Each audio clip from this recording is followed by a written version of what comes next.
First of all, sorry for the terrible lighting, but this was chapter 11, the case of the disagreeing sources.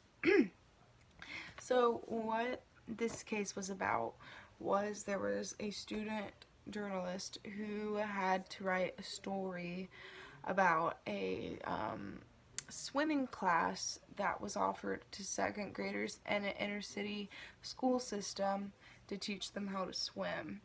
And when she went to the swim lesson, it was kind of advertised in a way to her to be like this amazing swim class.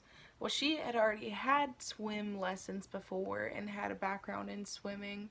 And when she went to the swimming lessons, she found that it wasn't quite amazing as they had said, and there's definitely like flaws that she could have pointed out and compared to her own experiences.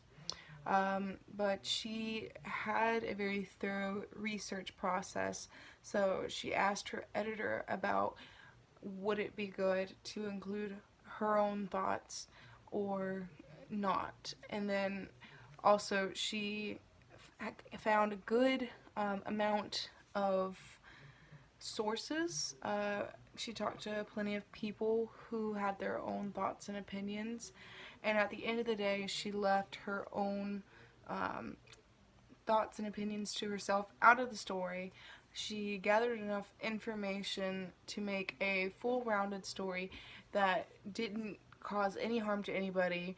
Um, you know, the the story would speak for itself, and the people who have any complaints or the people who, read the story and understand that maybe like, you know, she included that there weren't some happy swimmers. There were swimmers who maybe this was their first time experiencing being in a pool and they didn't like it. She reported what was there, but that's it, nothing else. And at the end of the day, it worked out in the best for everybody's interest.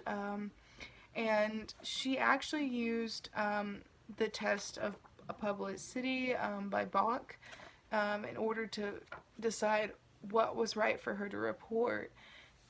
And personally, I think at the end of the day, she did the right thing. I think she was about as ethical as you could have gone with reporting a story like this.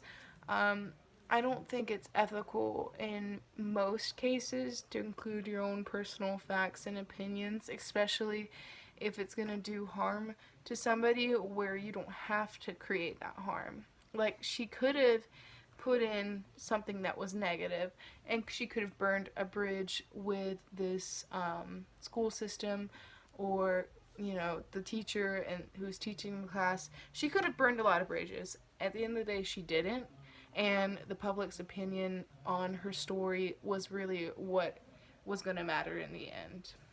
So, yeah, I think that's the end of this discussion.